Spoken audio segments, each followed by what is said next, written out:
Por primera vez vemos a un secretario humano, cercano a nosotros, cercano al sentir de todos los docentes, que realmente los foros de censo que se han hecho para tomar la opinión de los docentes, se nota que están siendo tomadas en cuenta las opiniones de nosotros, las problemáticas, y eso nos compromete y nos motiva más a seguir con nuestra labor docente. Pues da varias noticias que compartir con los colectivos docentes en esta quinta sesión de Consejo Técnico Escolar.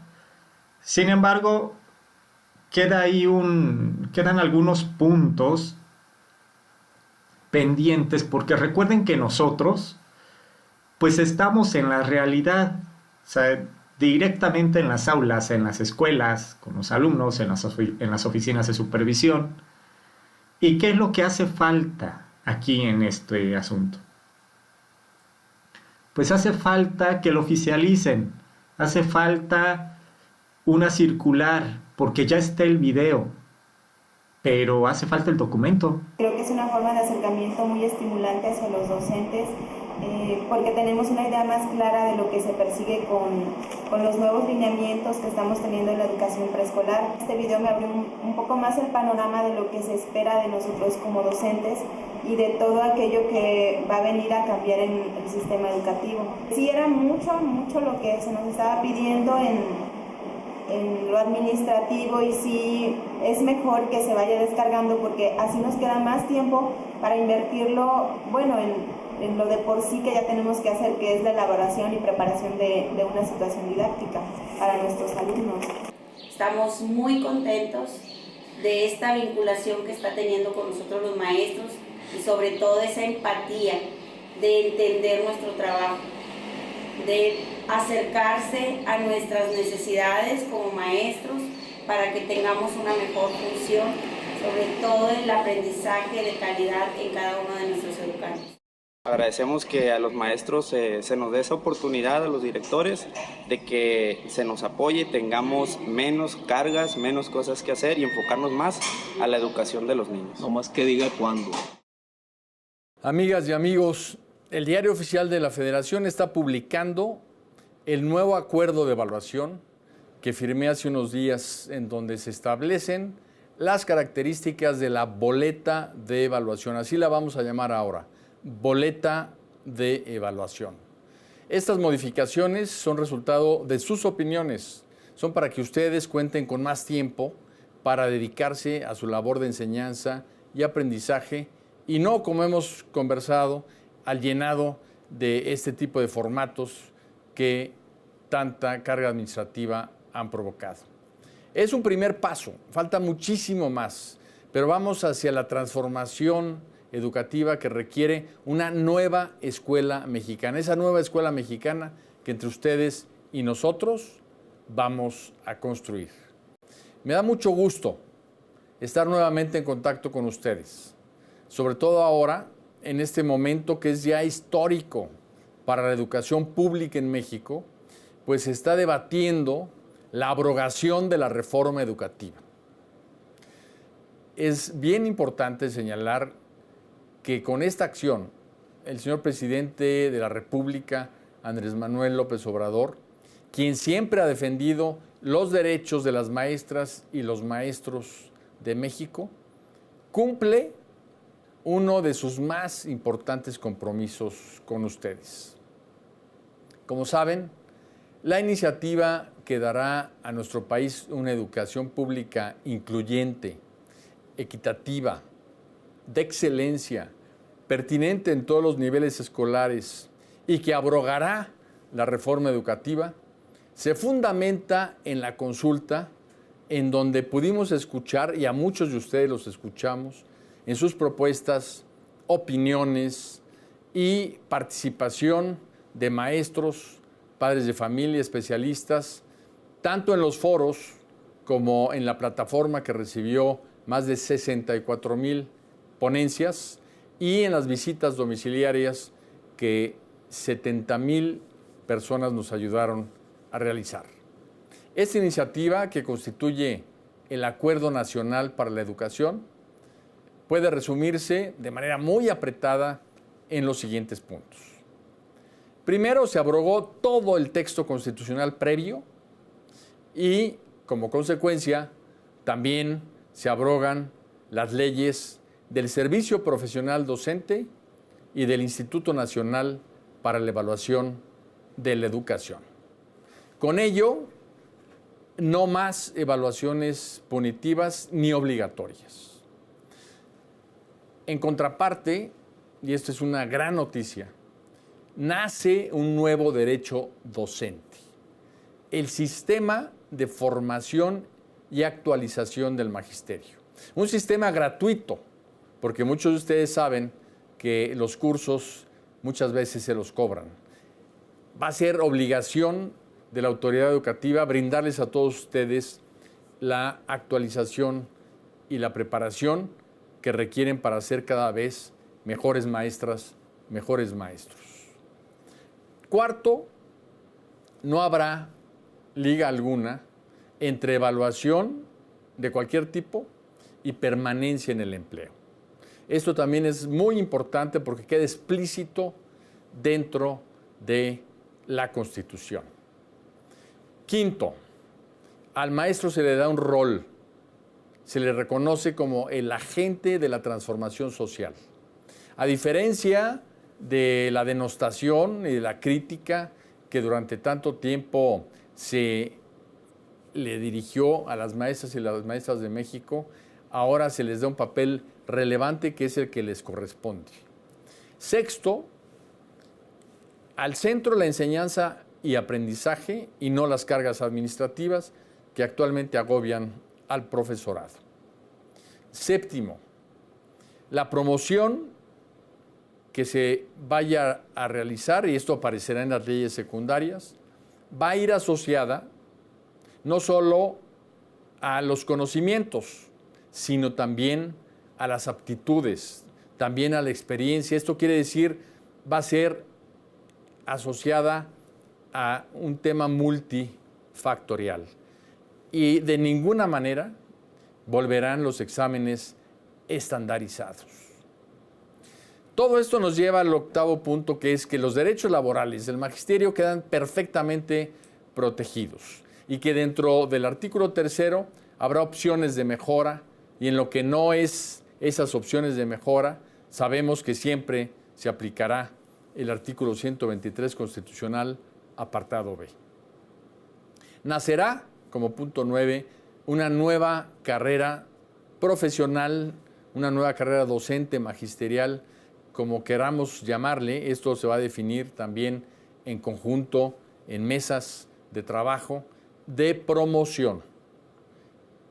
Van a tener un escalafón vertical como el escalafón que se conoce y un escalafón horizontal para que el maestro frente a grupo tenga la posibilidad de ascender sin necesidad de pasar a ser director o supervisor para obtener un mejor salario. El punto 10 es muy interesante porque es la definición de lo que llamamos excelencia. Se define como el mejoramiento integral constante que promueve el máximo logro del aprendizaje en el aula en beneficio tanto del estudiante como de la comunidad. Le damos un sentido social al aprendizaje, pero también la cultura del esfuerzo queda ahí entreverado. Es algo que va a llevar a nuestras niñas y niños precisamente a saber que deben de superarse y superar también a su entorno. Y eso nos lleva al centro de la iniciativa, que es que todos estemos siempre haciendo el mayor esfuerzo por nuestros niños, por nuestras niñas, por los adolescentes y los jóvenes. Aquí quiero detenerme un segundo, porque en la Constitución nunca podrán ustedes leer las palabras adolescentes o jóvenes. Y el señor presidente tiene precisamente en los jóvenes una de sus máximas prioridades, porque ahí está la riqueza de nuestro país. El punto 12 que quiero comentar con ustedes es que en la nueva currícula que se desarrolle tendrá que darse un pensamiento crítico y valores cívicos. Y se creará un sistema nacional de mejora continua de la educación. Esto es muy importante, este punto 13, porque lo que se busca es que todo el sistema permita el desarrollo de las maestras, de los maestros, su preparación y el aprendizaje de los niños. Pero hay algo aquí importante. Escuchamos en los foros que muchas veces los padres de familia le dicen a los maestros, a las mesas, le dejo a mi hijo y por favor me lo forma, me lo educa, me lo informa, y se los dejan como si fuera responsabilidad total de los maestros la educación integral de niñas y niños. Y hay un punto muy importante, que es que por primera vez las familias y la comunidad se vuelven corresponsables de la educación. Y en este Sistema Nacional de Mejora Continua también habrá un consejo técnico. Pero este consejo técnico va a estar integrado por maestros con experiencia frente a grupo. Además de especialistas, habrá personas que hayan vivido frente al aula, frente a grupo, lo que se vive en el aula, en educación especial, en educación indígena, en educación normal, para que las recomendaciones de este nuevo sistema sean pertinentes, sean con personas que hayan vivido en el terreno. El punto 16 es uno de los pilares de la educación, así como uno de ellos es la excelencia, el otro es una educación equitativa. Y esto nos lleva a impulsar acciones para revertir las carencias alimentarias de infraestructura y su mantenimiento en zonas de alta marginación. Y además, ofrecer becas para favorecer la permanencia en la escuela y la nutrición de nuestras niñas, niños y jóvenes.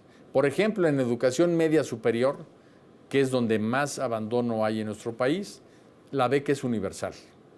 Y en educación básica estamos hablando de alrededor de 7 millones de becas. El 23% de nuestras niñas, niños y jóvenes van a estar recibiendo una beca, lo que habla de la apuesta tan grande que tiene nuestro señor presidente en fortalecer la educación pública mexicana.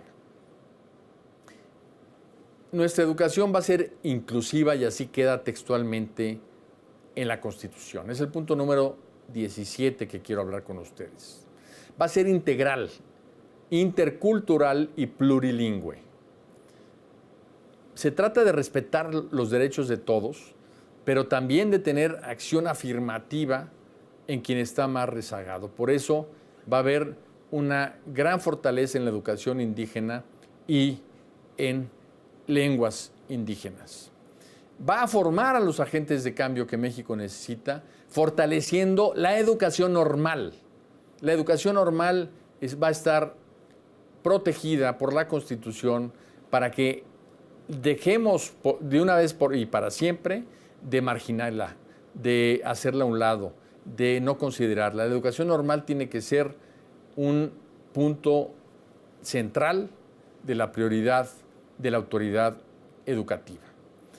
Y otro punto que quiero tratar con ustedes es que la educación y cualquier tipo de información o medición que se haga nunca volverá a ser estandarizada, homogénea, como si todo el país tuviera la misma realidad.